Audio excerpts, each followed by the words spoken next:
Ya, pemirsa, usai warga membersihkan sisa puing rumah yang hancur akibat ledakan di Pamulang, Tangerang Selatan, petugas damkar Kota Tangerang Selatan menyemprotkan air ke puing sisa rumah untuk mengurangi debu yang ada di lokasi. Saat ini pemirsa, tahap pembersihan puing dilakukan di lokasi kejadian. Sementara debu yang ada di lokasi sangat mengganggu petugas serta warga sehingga penyemprotan dilakukan. 1 unit mobil damkar dikerahkan serta 5 personel damkar diturunkan untuk penyemprotan lokasi ledakan. Ini kami dari Damkar Kota Tangerang Selatan ya melakukan penyemprotan di area lokasi ledakan karena di lokasi ini sedang tahap pembersihan.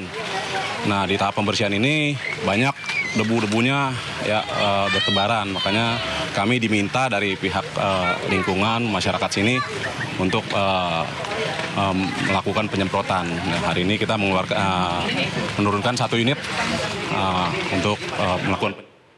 Sebelumnya pemirsa, ledakan dahsyat menghancurkan belasan rumah di Pamulang dan mengakibatkan 7 orang terluka. Sementara 50 orang mengungsi. Polisi memastikan sumber ledakan tidak berasal dari bahan peledak maupun sejenisnya.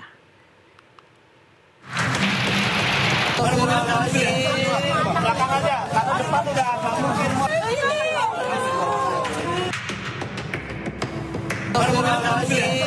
Belakang aja, karena depan udah nggak mungkin. Suara ledakan keras terjadi di Jalan Talas 2 Pondok Cabe Ilir, Pamulang, Tangerang Selatan pada Jumat subuh.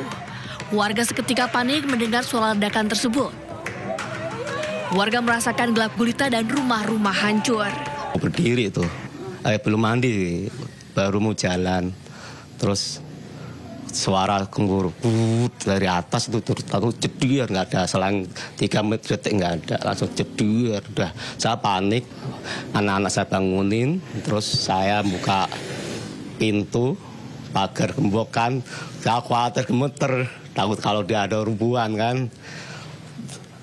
Terus saya bisa buka gembok itu, saya keluar langsung, saya tinggal, tapi rumah udah pada hancur semua dalamnya.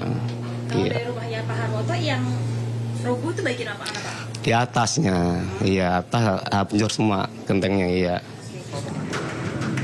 Akibat ledakan ini 13 rumah warga rusak dan sejumlah warga menderita luka.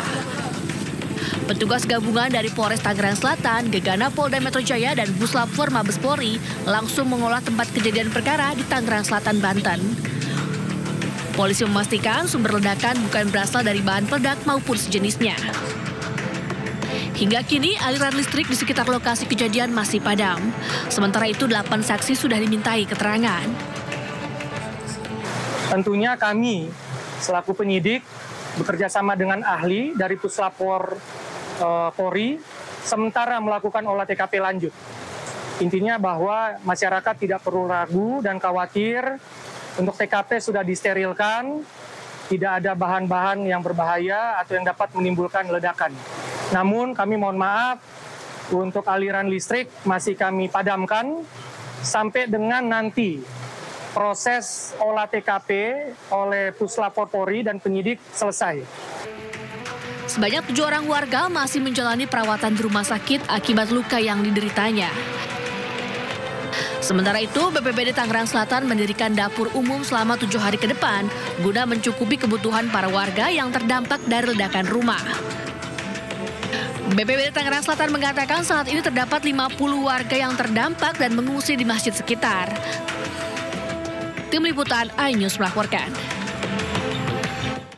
Kita akan update informasi terkini di lokasi kejadian pemirsa dan sudah tersambung bersama dengan rekan Dilambi Aulia yang melaporkan langsung dari lokasi ledakan Pamulang, Tangerang Selatan. Selamat siang Dilambi, dari hasil penyelidikan apakah pihak kepolisian sudah menjelaskan terkait dengan penyebab ledakan ini? Ya, selamat siang Ayah dan juga pemirsa, untuk kondisi terkini di TKP ledakan Pamulang, di mana sejumlah warga dibantu oleh pemerintah Kota Tangerang Selatan hingga Babinsa ini melakukan gotong royong pembersihan puing-puing bangunan sisa ledakan. Kalau kita lihat ya, ada skop, kemudian ada garpu yang memang digunakan sejumlah masyarakat untuk membersihkan sisa puing-puing, dimasukkan ke dalam sejumlah karung-karung ya. Kalau kita lihat tadi, bahkan kalau meninjau dari pagi hari ini lebih banyak dibandingkan siang hari ini. Ya, ini lumayan sudah terakumulasi begitu ya, lumayan sudah steril. Dan Ayah, kalau kita bandingkan ya, kalau hari kemarin ini sempat juga ada penjagaan dari pihak kepolisian karena sterilisasi yang harus dilakukan di TKP. Namun melihat kondisinya yang sudah berangsur kondusif, akhirnya pihak masyarakat ini sudah bisa membersihkan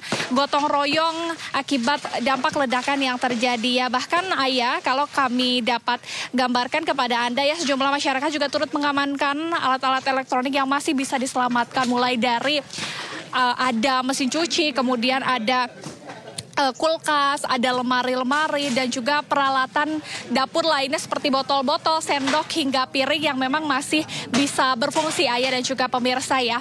Dan kalau misalnya melihat penyebab dari kejadian ini, dari pihak kepolisian kemarin sempat mengungkapkan, yakni bukan karena bom atau peledak aktif lainnya, melainkan dari pihak kepolisian mengkonfirm karena adanya akumulasi tabung gas dalam keadaan tertutup yang terpercik adanya api begitu ya, sehingga ini juga dikuatkan dengan ada temuan tabung gas 12 kg, kemudian ada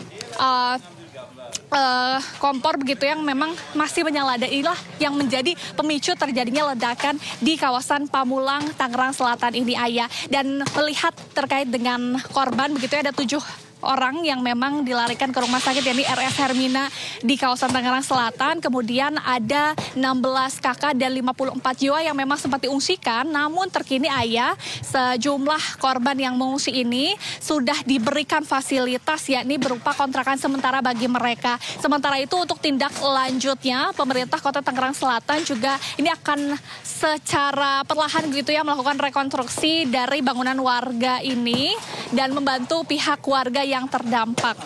Sekian laporan dari saya. Kembali kepada Ayah di studio. Ya, Dilami, terima kasih. Kita berharap semoga korban luka ini agar segera pulih dan rekonstruksi di perumahan di sana segera selesai dilakukan. Terima kasih sekali lagi atas laporan Anda langsung dari lokasi ledakan Pamulang, Tangerang Selatan. Selamat bertugas kembali.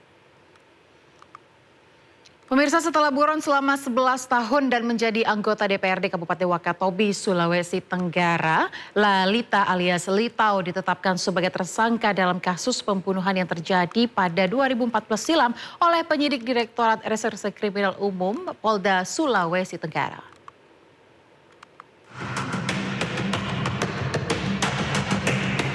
Litau alias Lalita, anggota DPRD Kabupaten Wakatobi, Sulawesi Tenggara, ternyata berstatus daftar pencarian orang atau DPO, kasus pembunuhan terhadap anak di bawah umur 11 tahun lalu. Dilantiknya DPO kasus pembunuhan menjadi anggota DPRD Wakatobi ini viral di media sosial karena memati kepada publik dan mengusik rasa keadilan keluarga korban. Di Treskrimum Polda Sulawesi Tenggara menetapkan Litau sebagai tersangka pembunuhan terhadap anak bernama Wiranto yang terjadi pada November 2014 lalu. Batang kenapa lama dan sebagainya, pencarian terhadap kedua orang tersebut karena yang kedua orang ini sudah keluar dari Wakatobi, makanya itu biar ditarik kepada Polda biar kita lebih cepat mencarinya. Kita dapatkan 1 orang di Ambon, 1 orang di Papua. Nah, disitulah kita dapatkan keterangan saksinya, sehingga di situ kita nyatakan lengkap ataupun terpenuhnya 2 alat bukti yang cukup untuk kita menetapkan. Pihak kepolisian sebelumnya telah melayangkan pemanggilan pertama kepada tersangka untuk diperiksa. Namun tersangka yang juga anggota DPRD Wakatobi itu tidak memenuhi panggilan polisi. Dalam waktu dekat ini, polisi akan lakukan pemanggilan kedua kepada tersangka. Dari Kabupaten Buton, Sulawesi Tenggara, Tim Liputan iNews melaporkan.